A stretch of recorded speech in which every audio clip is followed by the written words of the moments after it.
오늘은 많은 분들께서 궁금해 하시지만 정보가 많이 없는 이 병력이 있는 분들이 가입하시는 유병력자 실손보험에 대해서 알기 쉽게 총정리해드리는 시간을 가져보려고 합니다. 이 유병자 실손보험의 상품 세부 내용을 여러분들께 설명을 드릴 거고요. 그리고 이런 질문 많이 주십니다. 유병자 실손보험을 가입할까요? 가입하지 말까요? 아니면 유병자 실손보험 대신에 다른 3대 질병 보험이라든지 치료비 보험 이런 상품을 가입할까요? 라고 많이 질문을 주시는데 이 유병력자 실손보험의 세부 내용을 살펴보고 가치 평가까지 해보도록 하겠습니다. 그리고 많은 분들께서 궁금해 하시는 유병력자 실손보험의 고지 의무 그리고 전 연령대 보험료까지 공개해드리도록 하겠습니다. 먼저 세부 내용부터 보도록 하겠습니다. 이 특약은 이렇게 구성되어 있습니다. 상해 입원 의료비, 질병 입원 의료비 항목 5천만원 설정이 되고요. 상해 외래 의료비, 질병 외래 의료비 20만원 설정이 됩니다. 입원으로 치료를 받게 되면 한 사고, 한 질병당 최대 5천만원 한도로 보장이 되고요. 만약에 입원으로 치료를 받았다 하면은 보장 대상 의료비의 30% vs 10만원 중에 큰 금액을 차감하고 보장을 합니다. 예를 들어서 입원을 해서 보장 대상 의료 비용이 100만원이 나왔다고 하면요. 100만원의 30%인 30만원 그리고 10만원 중에 이 30만원이 더 크기 때문에 이 30만원을 차감하고 70만원을 보장을 받을 수가 있는 거죠. 그리고 통원으로 치료를 받았다. 예를 들어서 통원으로 치료를 받아서 보장 대상 의료비가 10만원이 발생했다 하면은 10만원의 30%인 3만원 vs 2만원 중에 3만원이 크기 때문에 3만원을 차감하고 7만원을 돌려준다. 이렇게 이해를 해주시면 될 것 같습니다. 그 상품 특징은요. 급여, 비급여 구분 없이 보장을 받을 수가 있고요. 약제비, 처방 조제비는 보상이 불가합니다. 비급여 도수치료, 체충격파, 증식치료, 비급여 주사료, MRI, MRA는 보장이 불가합니다. 아무래도 유병력자 실손보험은 고혈압이나 당뇨, 고지혈, 디스크 이런 만성질환자분들이 가입을 하시는 상품이기 때문에 이 만성질환자분들은 정기적으로 약제비를 드시는 부분이 있다 보니까 약제비는 보상이 불가합니다. 기존의 4세대 실손보험의 경우에는 비급여는 30%, 급여는 20%, 그리고 비급여 통원은 100회 한도 이런 식으로 급여와 비급여의 차등을 두고 있는데요. 유병력자 실손보험은 아직까지는 급여, 비급여 구분 없이 보장을 받을 수 있다. 이렇게 이해를 해주시면 좋을 것 같습니다. 본 광고는 심의 기준을 준수하였으며 유효기간은 심의일로부터 1년입니다. 예시입니다. 어떠한 질병으로 인해서 다빈치 로봇 수술을 입원을 해서 받았다고 합니다. 환자가 부담한 급여 항목은 100만원, 비급여 항목은 1,500만원, 총 1,600만원의 보장 대상 의료비가 발생을 했습니다. 그럼 입원의 경우에는요, 30% vs 10만원 중에 큰 금액을 차감한다고 말씀을 드렸었죠. 1,600만원의 30%는 480만원, 이 10만원보다 크기 때문에 480만원을 차감하고 나머지 1,120만원을 보장을 받을 수가 있는데요. 그런데 1,120만원이 아니라 1,400만원을 보상합니다.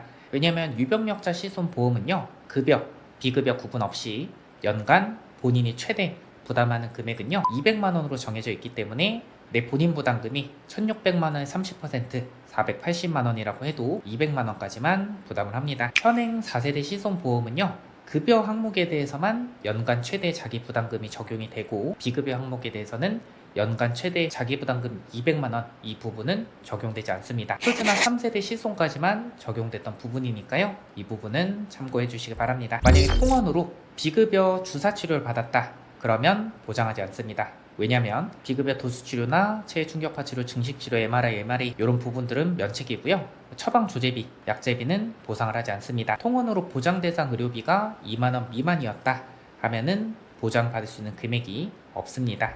해당 상품은 1년마다 갱신이 되고요. 3년마다 재가입 절차를 밟아야 됩니다. 그럼 궁금해 하실 겁니다. 1년마다 보험료가 어느 정도 오를까요?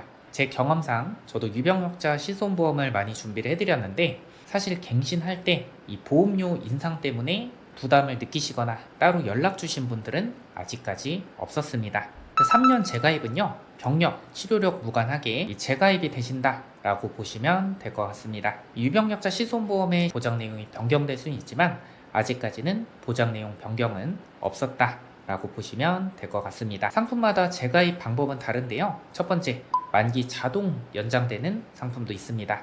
별도 청약이나 서명 절차 없이 연장이 되기도 하고요. 두 번째, 별도 청약이나 서명 절차를 진행해야 되는 경우도 있으니까요. 이 부분은 상품마다 다르다, 이렇게 이해해 주시면 좋으실 것 같습니다. 그리고 비급여 도수치료나 비급여 주사료는 면책사항으로 포함이 되지만 항암제나 항생제, 희귀약품은 비급여도 보상이 되니까요. 이 부분은 참고해 주시기 바랍니다. 그리고 상해 질병 개별적으로 선택이 가능합니다. 내가 질병 실손보험은 있는데 상해는 없다 하시는 분들은 상해 입원 통화, 반대로 내가 상해는 있는데 질병은 없다 하시는 분들은 질병 입원 통화, 이렇게 선택도 가능하시고요. 만약에 보험료가 난 부담스럽다 해서 입원 항목만 보장받고 싶다 하시는 분들은 상해질병 입원, 반대로 상해질병 통합, 이렇게 개별적으로 선택해서 가입이 가능합니다.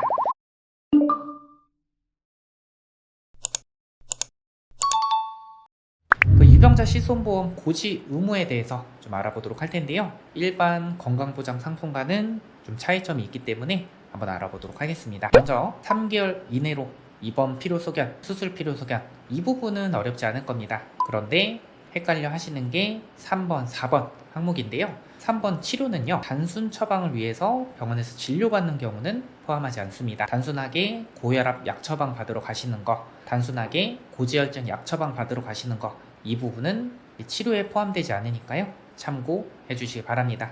네 번째, 추가 검사, 재검사 필요 소견 좀 헷갈려 하실 것 같은데, 내가 3개월 이내 검사를 받았다 해서 무조건 고지 의무로 포함되는 게 아닙니다. 이 추가 검사, 재검사 필요 소견이 어떤 부분인지 말씀을 드리도록 할 텐데요. 추가 검사, 재검사란 1차 원검사를 시행을 하고요. 이상 소견이 확인돼서 보다 정확한 진단을 위해서 시행한 검사를 의미한다고 생각해 주시면 됩니다. 병증에 대한 치료 필요 없이 유지되는 상태에서 시행하는 정기 검진, 추적 관찰은 포함하지 않는다. 예를 들어서 갑상선 결절로 인해서 계속해서 정기 검진을 받고 있고 병증이 악화되지 않았다 하면은 추가 검사, 재검사 필요 소견에 포함되지 않는다 라고 보시면 될 것 같고요.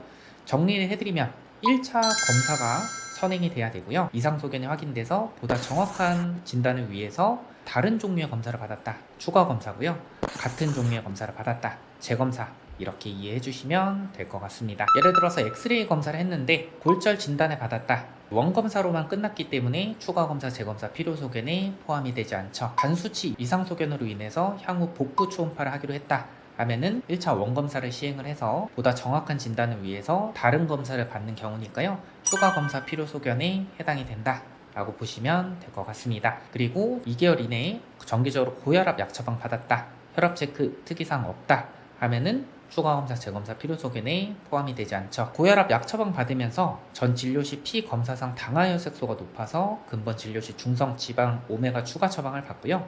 당하혈색소 수치 확인 위해서 피 검사를 다시 한번 했다 하면은 1차 원검사에서 정확한 진단을 위해서 다른 종류의 검사를 해야 된다 라는 소견이 있었기 때문에 이런 경우는 추가 검사 필요 소견에 해당이 된다 라고 보시면 될 것 같습니다. 정리를 해드리면요, 일정 주기로 관리 차원에서 계속 행하고 있는 정기적인 검사는 예외라고 보시면 될 것 같습니다.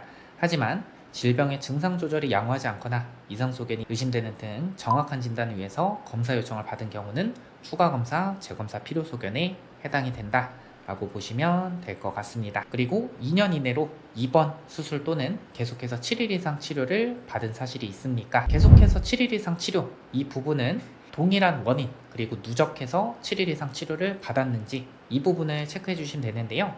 예를 들어 이겁니다. 고지혈증으로 인해서 3년 전에 4번 치료를 받고 2년 전에 3번 치료를 받았다. 동일한 원인으로 누적해서 7일이기 때문에 고지사항에 포함이 되지만 3년 전에 고지혈증으로 4번 치료, 2년 전에 디스크로 3번 치료, 이런 경우는 동일한 원인이 아니기 때문에 누적해서 포함하지 않습니다. 그리고 5년 이내로 암으로 진단받거나 암으로 입원 수술 치료를 받은 적이 있습니까? 이렇게 고지사항은 5년 이내 암까지 이렇게 고지 의무를 정리를 해드렸고요. 그러면 가치 평가까지 해보도록 하겠습니다. 제 경험상 저는 이렇게 생각합니다. 유병자 실손보험은요, 자잘한 보험금 청구에 대해서는 사실 보장받는 금액이 매우 적거나 없을 수 있습니다. 하지만 유병자 실손보험이 있다고 하면요, 입원해서 보장 대상 금액이 큰 진료에 대해서는 보장을 받을 수가 있습니다. 특히나 비급여 진료에 대해서는 유병자 실손보험에서도 보장을 제대로 받을 수가 있습니다. 하지만 개인별 니즈나 상황에 따라서 선택은 달라질 수 있겠죠. 자세한 상담이 필요하시거나 궁금한 부분이 있으시거나 설계안이 궁금하신 분들은요, 위에 번호로 연락 주시거나 보험 탈출구 카카오 채널 통해서 문의 주시면요, 친절하고 꼼꼼하게 답변 도와드리도록 하겠습니다. 오늘 영상 여기까지 하겠습니다. 영상 끝까지 시청해주셔서 감사드립니다.